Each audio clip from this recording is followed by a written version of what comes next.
खाकी the Bihar chapter episode 5। Chandan Mahto police की पहुंच से दूर है, पर जनता से फरार नहीं है। वह अपने हिसाब से अपने गैंग को चला रहा है। उसके पकड़ने की पुलिस की हर चाल नाकाम हो जा रही है। चंदन महतो सारे प्रशासन की नाक में दम कर रखा है।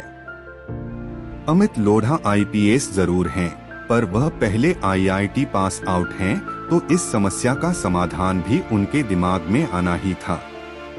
एक सुबह घर पर अपने बेटे के साथ खेलते हुए अचानक से एक आइडिया आता है। अमित को अब विश्वसनीय लोगों के एक टीम की जरूरत थी।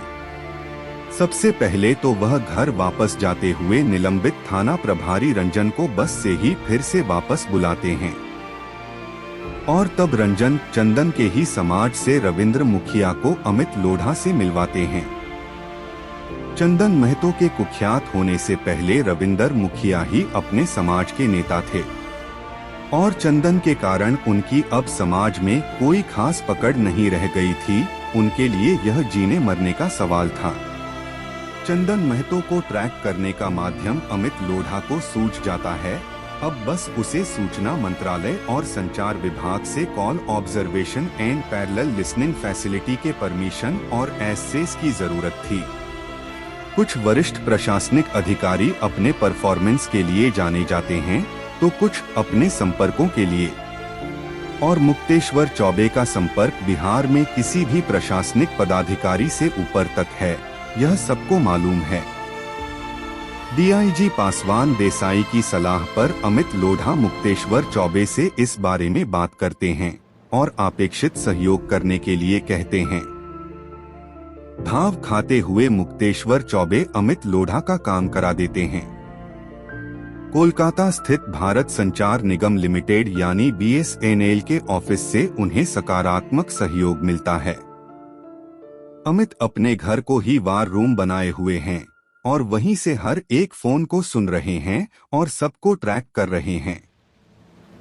अमित की पत्नी तनु को अच्छी तरह मालूम है कि चंदन महतो और उसका गैंग कितना खतरनाक है। सो वह अपने पति की सुरक्षा को लेकर काफी चिंतित और परेशान रहती है। बीएसएनएल की महिला पदाधिकारी सौम्या को आईपीएस अमित लोढ़ा चंदन महतो के कारनामों के बारे में विस्तार से बताते हैं, तो सौम्या अमित को हर संभव सहयोग करती है। इधर चंदन महतो का दाहिना हाथ दिलीप साहू उर्फ च्यवनप्राश अपने गैंग से दूरी बनाते हुए अपनी जाति की एक सेना तैयार करने में जुटा हुआ है। च्यवनप्राश की एक गर्लफ्रेंड भी है, जिससे वह हर रोज देर रात बात करता है और कभी कभी मिलता भी है। आईपीएस अमित लोढ़ा बीएसएनएल की call observation and parallel listening facility और अधिकारी सौम्या की सहायता से च्यवनप्राश यानी दिलीप साहू के हर बातचीत को सुन रहा होता है। फोन पर दिलीप साहू अपनी गर्लफ्रेंड से हर तरह की बातें करता है, जो अमित लोढ़ा के लिए काफी उबाऊ और सब्र भरा काम है। पर इन्हीं बातों को सुनते सुनते अमित च्यवनप्राश को एग्जैक्टली ट्रैक करने लगते हैं। फिर अमित चंदन का भी फोन ट्रैक कर लेते हैं। तब अमित लोढ़ा को यह पता चलता है कि उसके विभाग का एक वरिष्ठ अधिकारी कन्हैया भारद्वाज भी चंदन से मिला हुआ है, और वह भीतर की हर खबर को चंदन तक पहुंचाता रहा है। अमित अब च्यवनप्राश की पत्नी नीता देवी को भी ट्रैक कर लेते हैं। वह देवघर में रह रही है, और एक समय आता है जब च्यवनप्राश यानी चंदन महतो का सबसे खास आदमी अब पुलिस की गिरफ्त में है। पुलिस च्यवनप्राश को उसकी पत्नी के सामने से उठाकर ले जाते हैं। आगे की कहानी एपिसोड 6 में। आगे की कहानी खाकी द बिहार चैप्टर एपिसोड 6 में। चैनल को लाइक और सब्सक्राइब करना ना भूलें। हम इसी तरह आपके लिए रोचक फिल्मों की कहानियाँ लाते रहेंगे।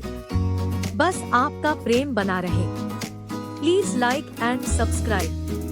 पूरी सीरीज ओटीटी प्लेटफॉर्म नेटफ्लिक्स पर देखें।